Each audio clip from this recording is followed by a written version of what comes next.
we have we're venturing on a new series. And, there's about 2 months left to go in the year.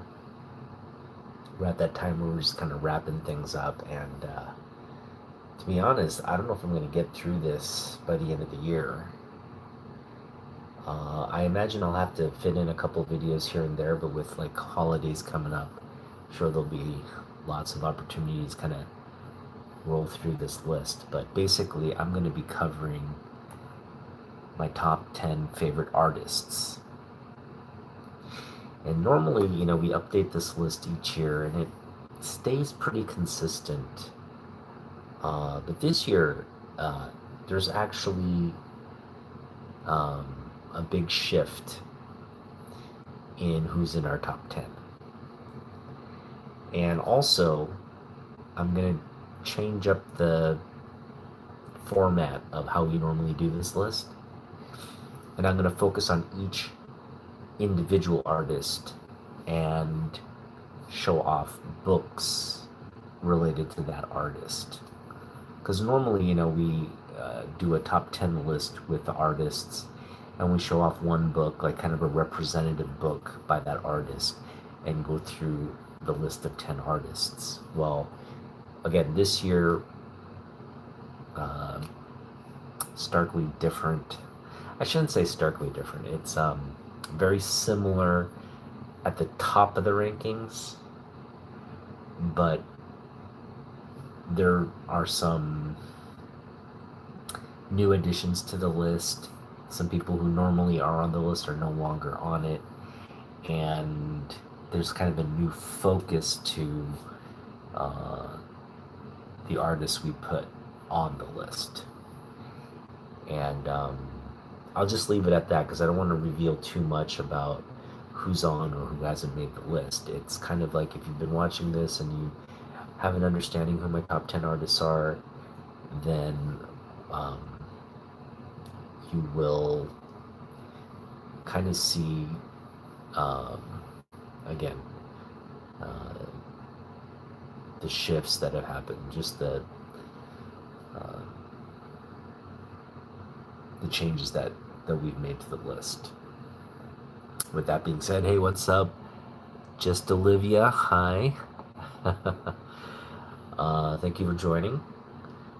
So, starting off at number 10, again, we're going to release, we're going to go through the top 10 artists, my list of my favorite comic book artists. And I'm doing well, thanks. What's up, Bob? Stitch? Birdie McChip? All right. I'm a little old to serve, but yeah, definitely would serve my country.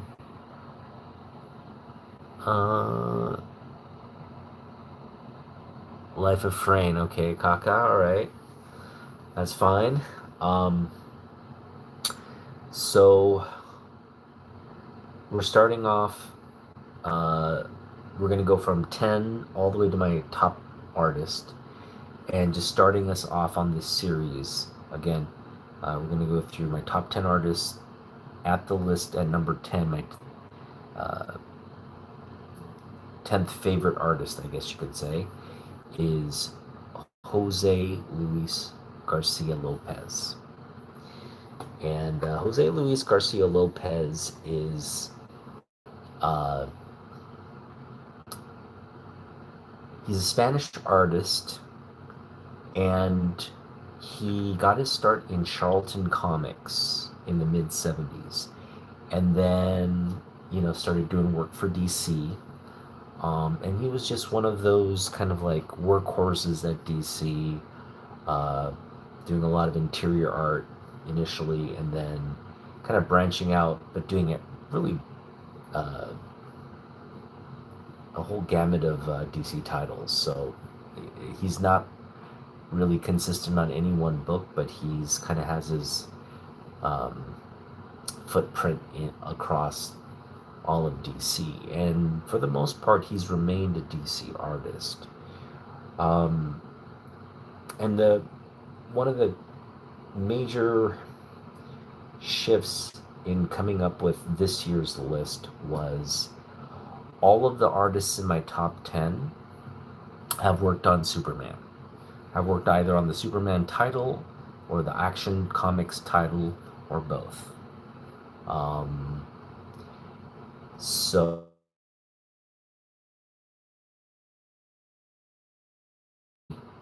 Superman artists. Now, uh, obviously there are a lot of like really good Superman artists, and some artists that did not make the list that deserve. Again, we're just talking in the context of Superman. Uh, Dan Jurgens is an artist, didn't make the list. Al Plastino, another artist, didn't make the list. We could have gone with also, uh, you know, uh, Jackson Geiss is another person who could have been on the list. I'm trying to think of one of the other artists.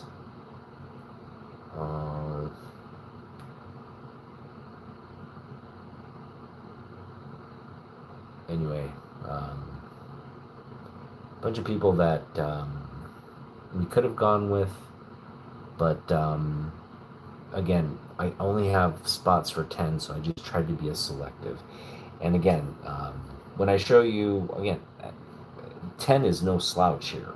We start off with Jose Luis Garcia Lopez. And here is just a really well done cover here on Superman 344.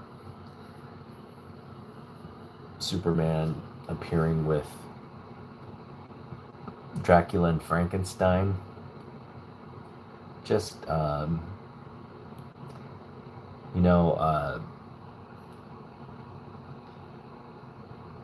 this is just kind of prototypical of what you would get or what you could expect from Mr. Lopez. Is just really quality artwork. And obviously some of his pieces are really showcase a talent more than others, but I would say this is just a really good all of these covers here. I only selected a few of the books that we had in terms of Superman books, and they're all I'm going to try to, as I work through the list and I showcase each artist, I am going to try to focus on Superman books for each artist, so we'll see how that goes. But yeah, starting us off here as sort of showcasing Jose Luis Garcia Lopez's work, we got Superman 344. Perfect. The next book we have to showcase, again, it's not really a top 10 list or anything like that in terms of the books. I'm just, and this is the thing, like when we showcase an artist, we're going to try to show off Superman books. Some of the artists have a lot of Superman books, and so we're going to try to pare down what we can show off. Some of the artists don't have a lot of Superman books, and therefore it might be a smaller showcase of books. But either way, we're going to try to keep it Superman related books. So whether you see 5 books or whether you see like, over 10, I'm going to try to keep it within 10, but if you see over 10, just understand, like, some artists have some artists have a good representation in my collection with related in relation to Superman books. Some artists don't. And in terms of Jose Luis Garcia Lopez, I feel like there are more books I need to pick up by him, not just Superman, but in this era. And, you know, again, we're hoping to do that, continue to do that. But at the same time, I don't feel like I have a dearth of his books.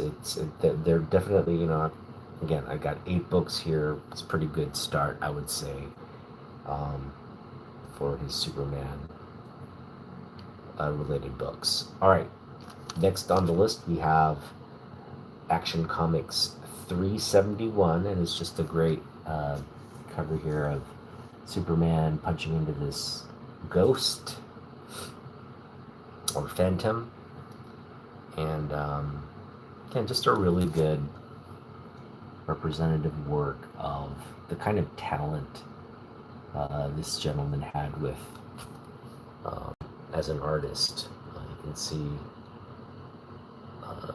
not only his work here on the characters in the foreground, but also the detail he puts in the background with what's going on.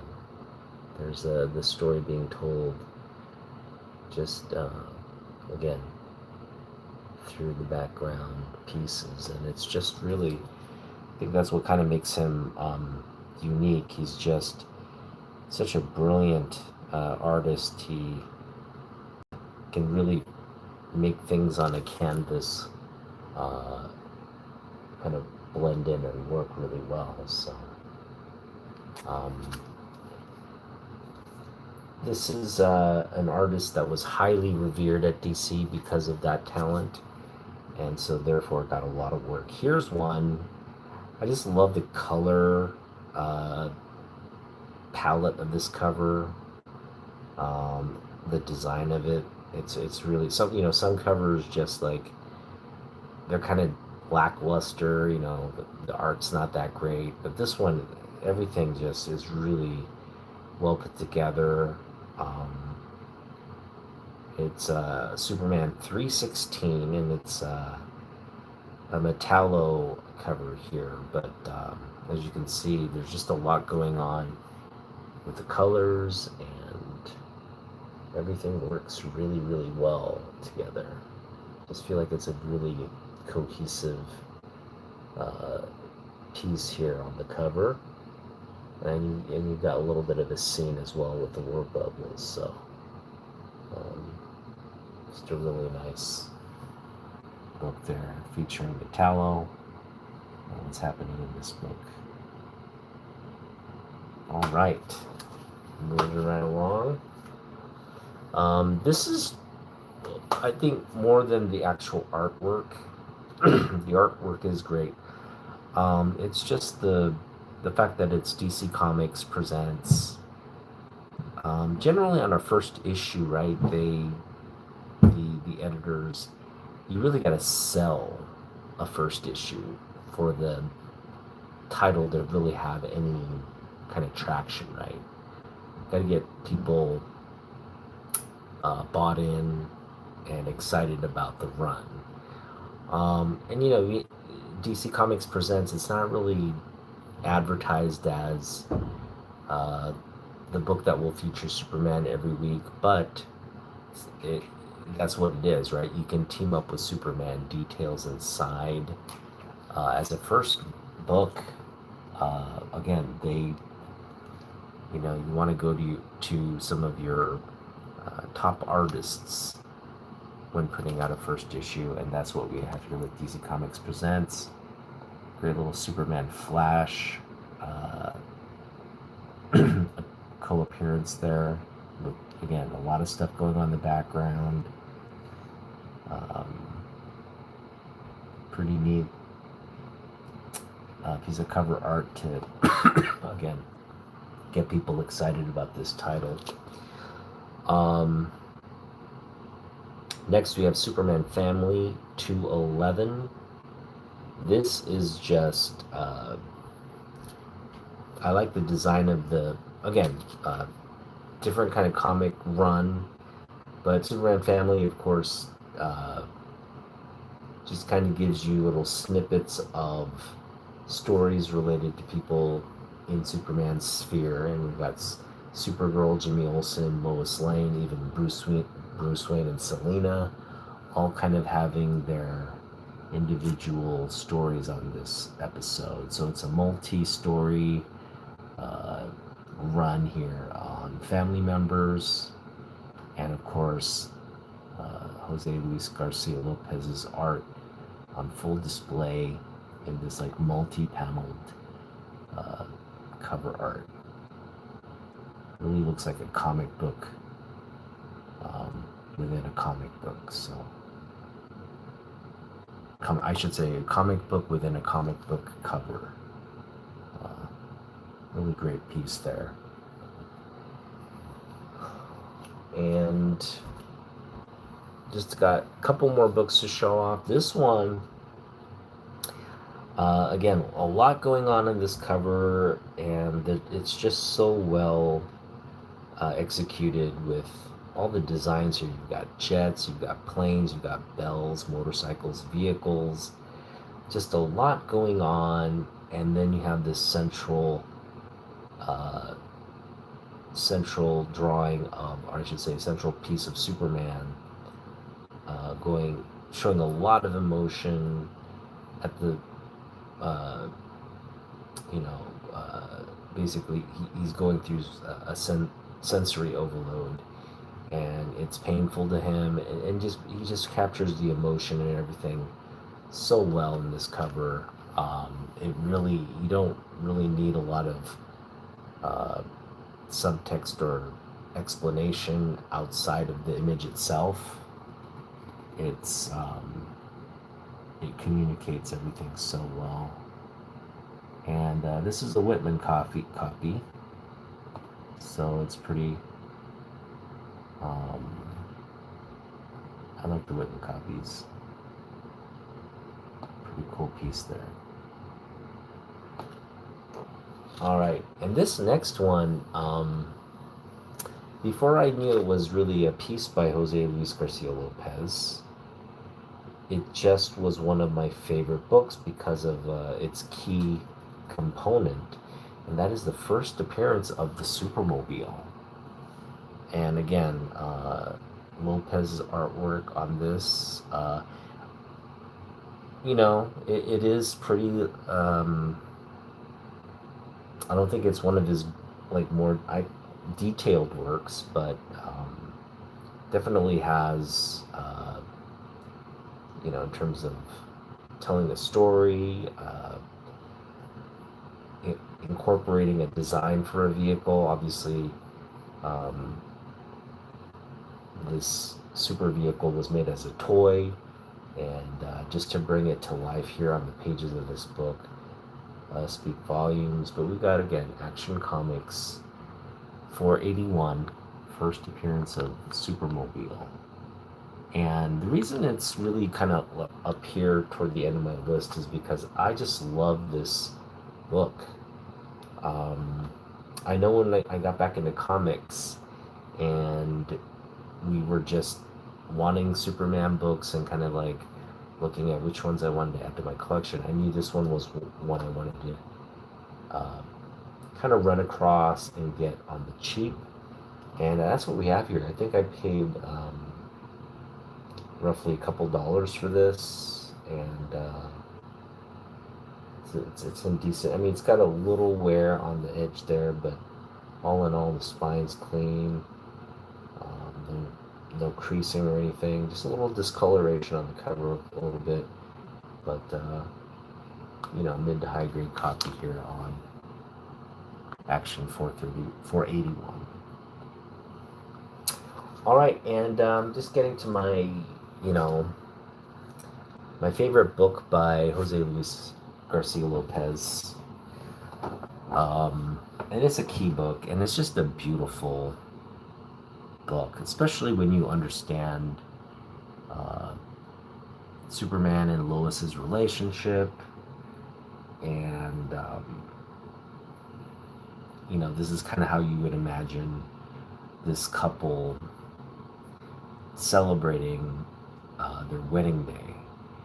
And again, just beautifully done by Lopez here on there's it's a anniversary issue for Superman 40th anniversary issue.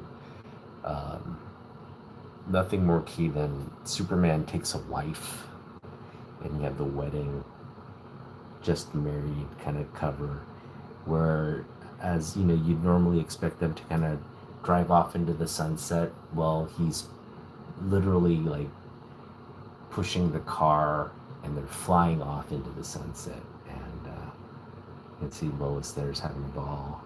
Now this is an uh, Earth 2 story, so it's like a Elseworlds type, not continuity type story. And you know, by this time, the 80s, it was becoming kind of like just you had all these sort of non-continuity stories out there in the ether. And I think the fact that they had all these like what if type stories, it got to a point where um,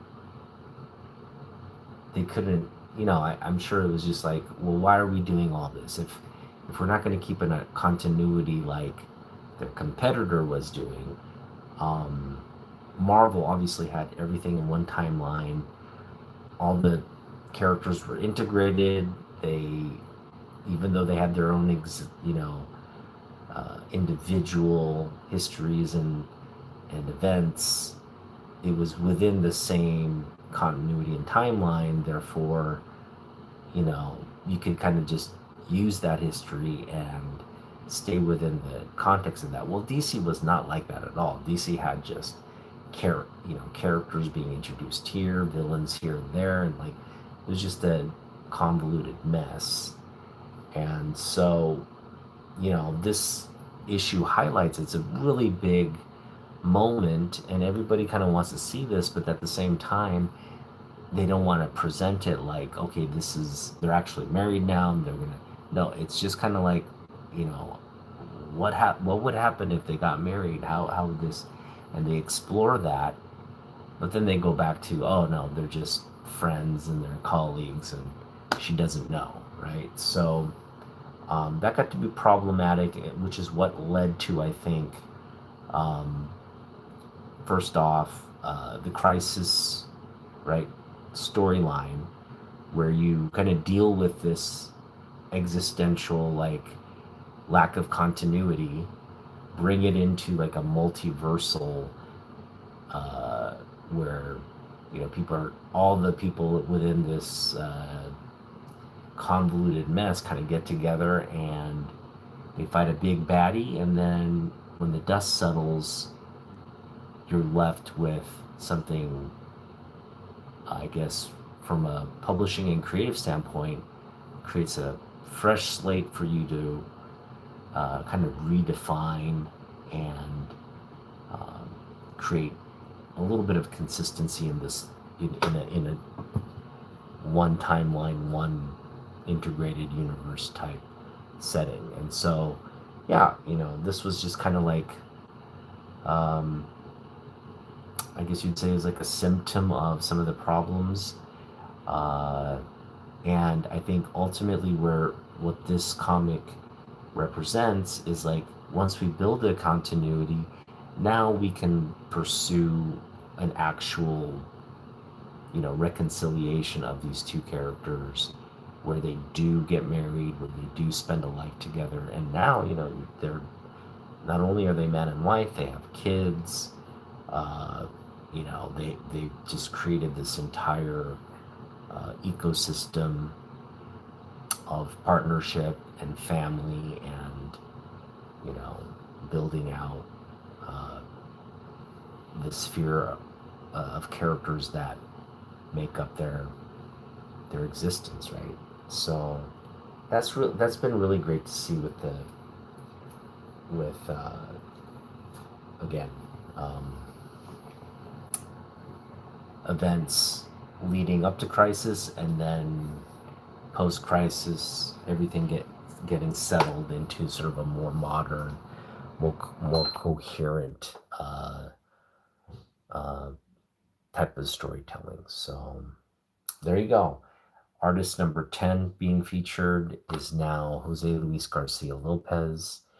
And we'll be back next week with artist number 9, uh, which who will reveal next week with another set of books. And we're just going to count down each week. We're going to count down to number 1 until we finally get to our favorite artist in the collection.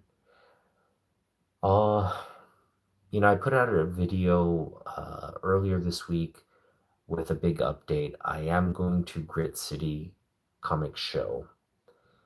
Not this weekend, but next weekend on the 15th. And I haven't gotten my ticket yet, but I will probably pick up my ticket online this weekend. I have a $100 budget. Again, about $15 of that budget will be going toward the ticket and like event related parking. And so I'll have approximately $85 to spend at the show. And in terms of that $85 allocation, I can go any which way about it. Like maybe picking up 2, 3 $20 books, or just picking up one big $50 book or one big $75 book. But I do want to reserve a portion of that budget for dollar bin books or bargain bin books. So it's going to be a balance. And I haven't really set anything in stone yet other than want to pick up a couple of either one to a couple of big books and then a bunch of bargain bin books. And as we prep for that show next week, maybe I'll hop on before the show. I also want to just, when I go to the show, normally I'm just so focused on getting books and on so focused on the hunt, I forget to shoot footage and like try to, interact with people at the show, talk to people, and kind of enjoy myself. But this time around, given that I think I don't want to pick up too much, and I just feel like I can take my time. I'm not trying to go through everything and pick up everything. I'm just trying to really be selective. And while that does require a little bit of, effort and time management and efficiency, with not only time, but how we strategize to look through stuff. I do want to remind myself to take footage, kind of put together enough kind of B-roll and interview footage to give you a sense of what the show was like. If whether you're here local and have never been to this show before, just to give you a taste of what that's like, or if you're not from Washington, just to give you a sense of like what the comic book culture and community here in the Pacific Northwest looks like, because there's a lot of local vendors that are going to be there. There's a lot of local collectors that kind of convene on this. And really, Grit City, from my previous experience of having attended this show, really is a great venue for picking up comic books on, getting value, or I should say, getting a good bargain on books.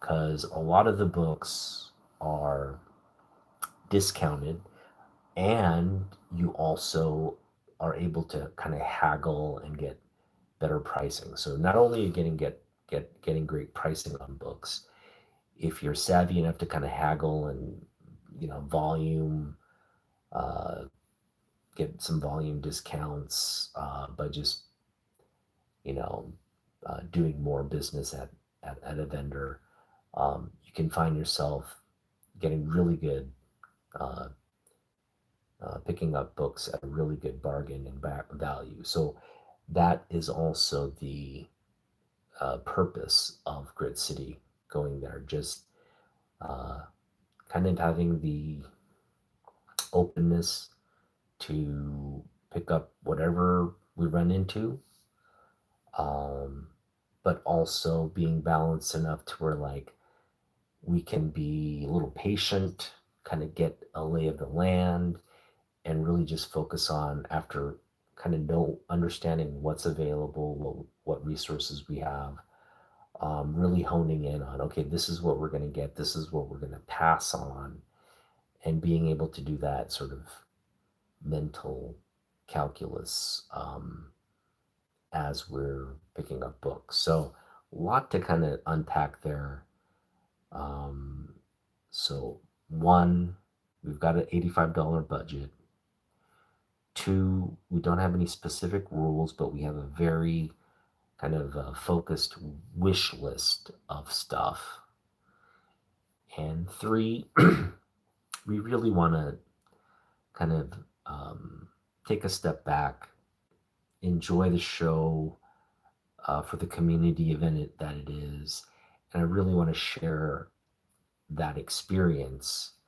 And so hopefully I can remind myself to, again, uh, kind of shoot stuff, get that stuff out of the way, maybe even interview some vendors, just to give you a sense of who we met, what we, you know, which vendor we ended up buying books from, getting a sense of who that person is, or and why they're there, you know, um, where you can find them, maybe support them uh, through like an online sale presence. But we hope to do that, and I have to remind myself to do those kinds of things because if I don't, I will often just forget about it. I'll just go in there so focused, and pretty soon it's like end of day, and I have a bunch of books, but I did not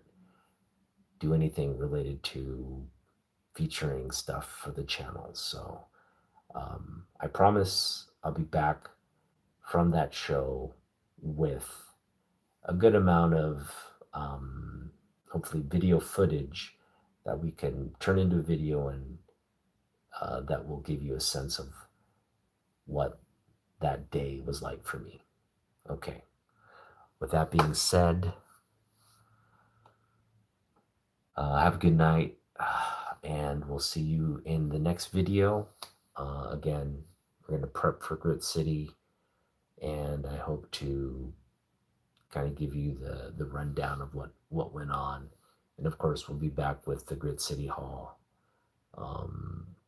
Since it's Saturday, I'll probably do it either that Saturday night or potentially the next day on Sunday. So we'll be back Friday, Saturday, or Sunday, one of those two. But thanks for joining tonight. We'll see you in the next one. Peace out.